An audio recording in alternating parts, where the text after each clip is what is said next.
В Магасе прошла традиционная встреча с представителями казачества республики и президентом Ингушетии Муратом Зязиковым.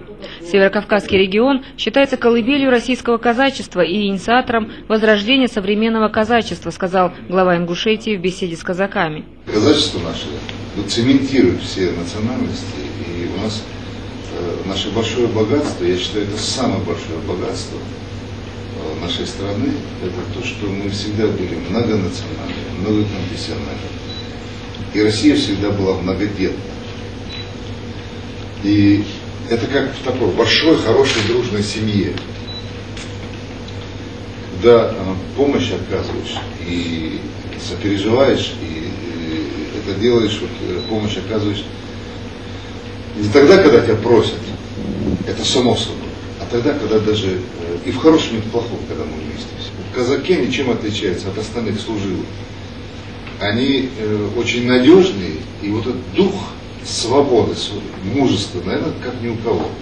Возрождение казачества, принятие закона о реабилитации казачества является примером доброй политической воли российского руководства, избравшего демократический путь развития. Главная задача казачьих формирований республики, отметил в беседе с казаками президент Ингушетии, это активное участие во всех сферах жизнедеятельности, проведение работы по укреплению добрососедских отношений со всеми субъектами Северного Кавказа и России, сохранение самобытной культуры народов Юга России. Казаки всегда верой и правдой служили России, были защитниками ее интересов.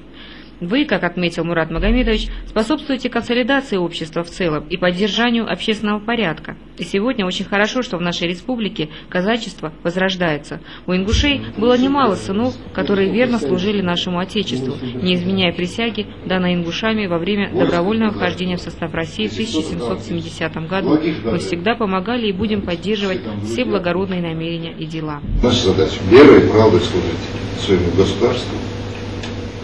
А служба, она начинается с собственного дома, с собственного народа, с собственной республики и с региона. Казачество, оно всегда ведет одну линию, государеву линию. Всегда она за целостность России, за ее мощь, за ее благополучие.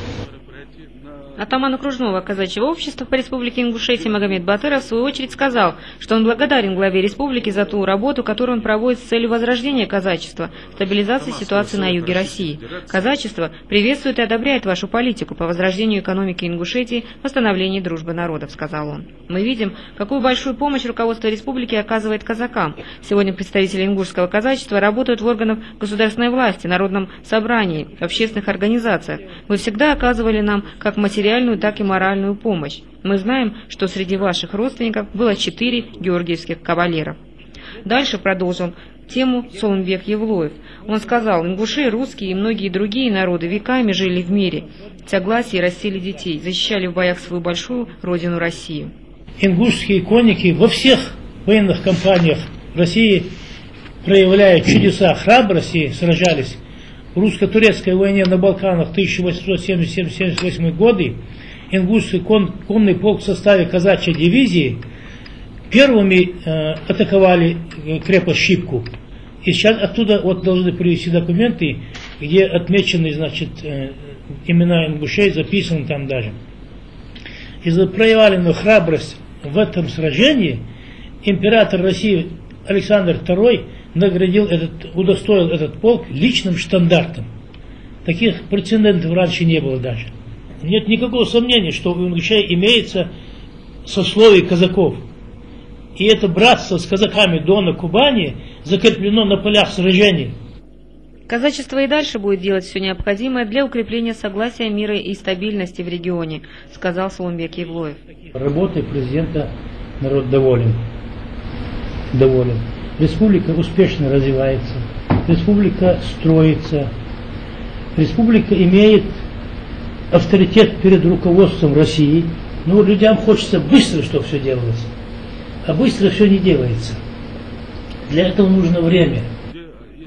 Казаки, скажет Муса Далгеев, потомок известного Уцыга Малсага, это не национальность, это люди долга, чести, преданности своему народу, стране и родине. В конце встречи казаки предложили президенту Ингушетии вступить в казачье общество, на что наш глава Ингушетии ответил: с удовольствием.